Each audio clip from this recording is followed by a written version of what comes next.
It's been a quarter-century since the last great Western Unforgiven and the last Cowboys victory in Colorado. 3,127 must be very difficult for those hundreds of thousands of Texans who travel here to ski and pump up our economy.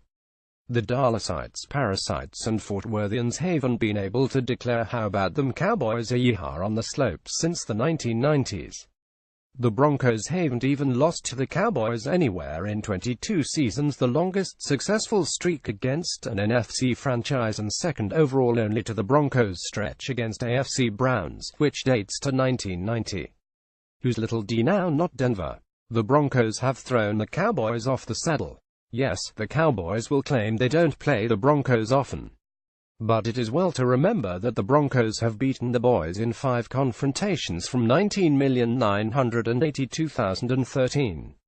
Do the Cowboys want to be reminded of that 5,148 shootout, led by Sheriff Peyton Manning, in 2013 and the edifice complex the Cowboys suffered in Jerry's World? How about 2009 when the Broncos were coached by a rookie named Hart Josh McDaniels, or the 2005 Broncos shocker in overtime, or that 1998 blowout when the Broncos quarterback was Old Man John Elway? The Cowboys will want to mention that this is the 40th anniversary season of when they smashed Orange Crush cans against the foreheads after a 2,710 thumping of the Broncos, who were appearing in the first Super Bowl.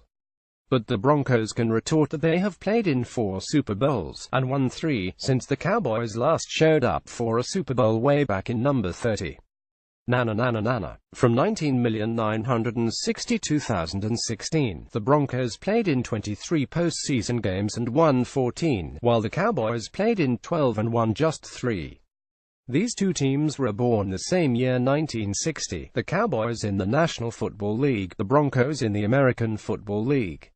They were equally awful for the first 6 seasons, with the Cowboys losing 54 and the Broncos 59. Since, though, each has reached 8 Super Bowls, with the Cowboys winning 5 and the Broncos 3. But the Cowboys became ancient football history, while the Broncos have been the second winningest team in the NFL for decades. But the boys are back with Dark, Zeke and Dez leading the 133 comeback record of 2016 and an impressive opening victory against the Giants a week ago. The Broncos held on, with an outstretched hand from Shelby Harris, to vanquish the Carson, California Chargers on Monday. Oddly enough, the Broncos could have drafted Dak Prescott and Dez Bryant. In 2010, with the 22nd selection, the Broncos chose Demaryius Thomas over Bryant, who went 2 picks later. The wide receivers have produced similar outstanding careers. DT has more catches and yardage and Dez more touchdowns, and both signed matching 5-year, $70 million contracts in 2015. Later in that same first round, the Broncos drafted Tim Tebow, who served as an inspiration for young Dak Prescott.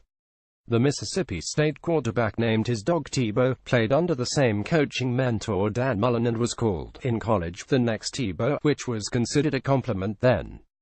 The Broncos contemplated drafting Prescott in 2016, and the Cowboys were highly interested in Paxton Lynch.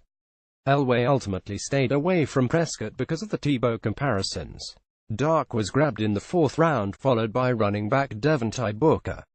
There was, of course, the Tony Romo matter. Because of Prescott's exceptional rookie season, the Cowboys no longer needed, or wanted, Romo. The Broncos, as Elway finally acknowledged, pondered the possibility of signing Romo and recreating the Manning move. Romo will be in a TV booth in New Orleans on Sunday instead of playing for the team.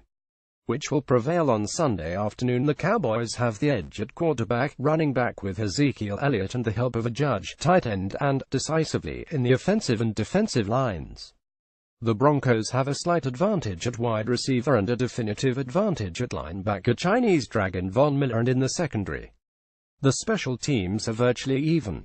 Cowboys 2,420. Ski season should be amusing and unforgiving.